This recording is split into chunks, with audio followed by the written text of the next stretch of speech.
this is the last video for Book 1, Athena Inspires the Prince. But the suitors broke into uproar through the shadowed halls, all of them lifting prayers to lie beside her. So she's going back to her own room to cry for her husband, Odysseus. Penelope is. But then her suitors are just kind of coming through the halls. They want to go to bed with her. Bad. Until discreet Telemachus took command. You suitors who plague my mother, you insolent overweening. For this evening let us dine and take our pleasure. No more shouting now. What a fine thing it is to listen to such a bard as we have here. The man sings like a god. But at first light, we all march forth to assembly, take our seats, so I can give my orders and say to you straight out, you must leave my palace. See to your feasting elsewhere. Devour your possessions house to house by turns. But if you decide the fare is better, richer here, destroying one man's goods and going scot-free, all right, carve away. I love it. He's got a lot of sass. This is a great speech. But I'll cry out to the everlasting gods in hopes that Zeus will pay you back with a vengeance, all of you destroyed in my house, while I go scot-free myself. So Telemachus declared. This, for some reason, also reminds me of Shakespeare's play Titus Andronicus. For some reason, I was just suddenly thinking about the hospitality theme and how it's like distorted. So when Saturnalia, is it Saturnus or Saturnalia? I can't remember. And what's her name? No, I'm totally forgetting. When Titus is visited by, oh come on, Jessica Lange. Titus. So Titus Andronicus, the whole theme of hospitality is like a really big theme in Titus Andronicus. And that was just Telemachus's kind of like speech to the suitors is reminding me of Tamara and Titus kind of going back and forth for some reason. But of course baking, there's pies that are served with suns baked into the pies, and the mother eats the suns and the pies and all this wonderful Shakespearean disturbing stuff. Okay.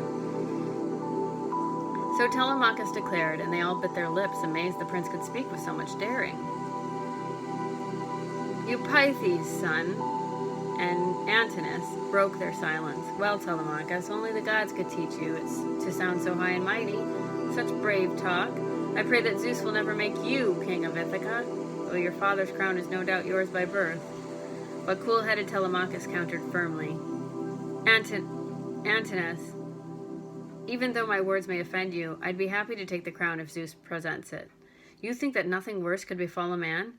It's really not so bad to be king. All at once your palace grows in wealth. Your honors grow as well. But there are hosts of other Achaean princes, look young and old, crowns of them on our island here, and any one of the lot might hold the throne, now great Odysseus is dead, and I'll be lord of my own house and servants, all that King Odysseus won for me by force. And now Eurymachus, Polybus's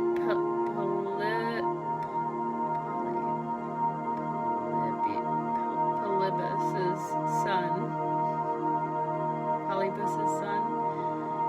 stepped in. Surely this must lie in God's lap, Telemachus. Which Achaean will lord it over sea-girt Ithaca? Sea-girt.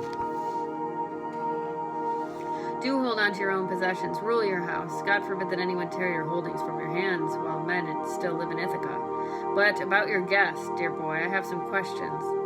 Where does he come from? Where's his country? His birth? His father's old estates? Did he bring some news of your father, his return, or did he come on business of his own? How he leapt to his feet and off he went. No waiting around for proper introductions, and no mean man, not by the looks of him, I'd say. Eurymachus, Telemachus answered shrewdly. Clearly my father's journey home is lost forever. I no longer trust in rumors from the blue, nor bother with any prophecy when mother calls some wizard into the house to ask him questions. As for the stranger, though, the man's an old family friend from Taphus, wise, and she, oh God, and can't,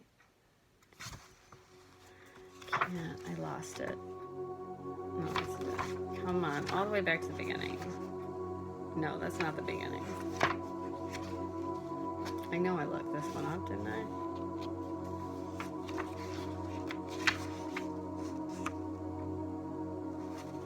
It's the Achaeans, not the Achaeans. The Achaeans. I've been saying that okay, right? Maybe, maybe not. Well, anyway, what's this guy's name?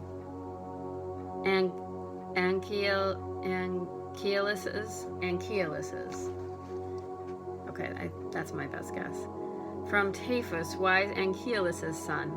He says his name is Mentes, lord of the Taphian men, like Taffy the candy. The Taphian men, who love their oars. So he said, but deep in his mind he knew the immortal goddess.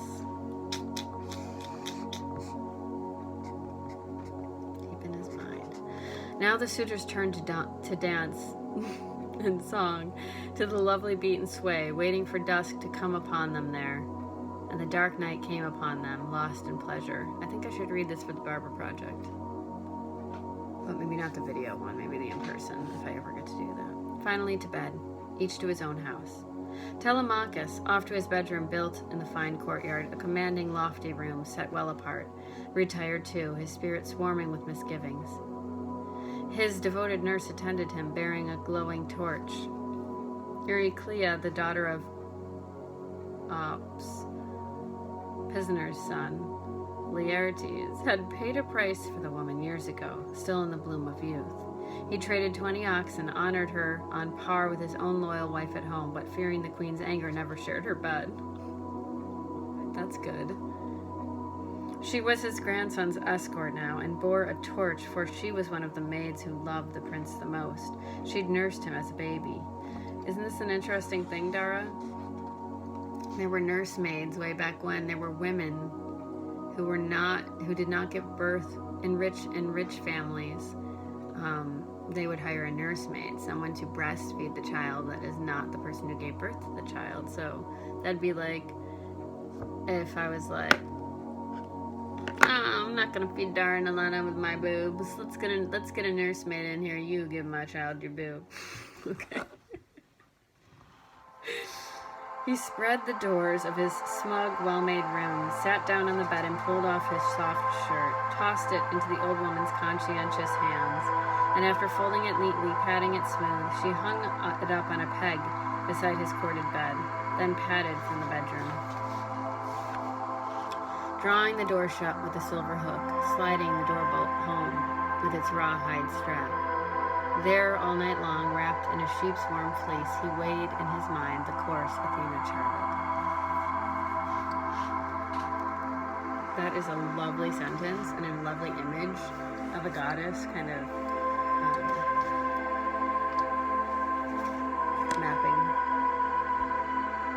mapping the course of action for mortal. And acting as a father. A goddess acting as a father. That's what I really, really take away from that. As Odysseus' double. Athena as Odysseus' double. That's right.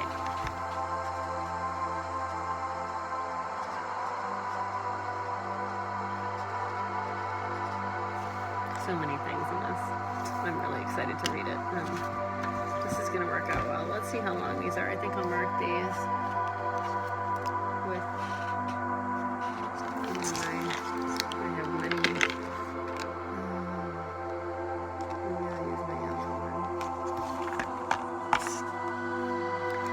just go to sleep. That's where I'm going to stop. The next thing I'm going to read after you've listened to these is Book 2, Telemachus Sets Sail. It's exciting. Ooh, Book 2 is on the... Okay, how many books are there? Let's see. These are pictures of dolphins in the corner. That's nice. Okay. This is music to help you sleep too.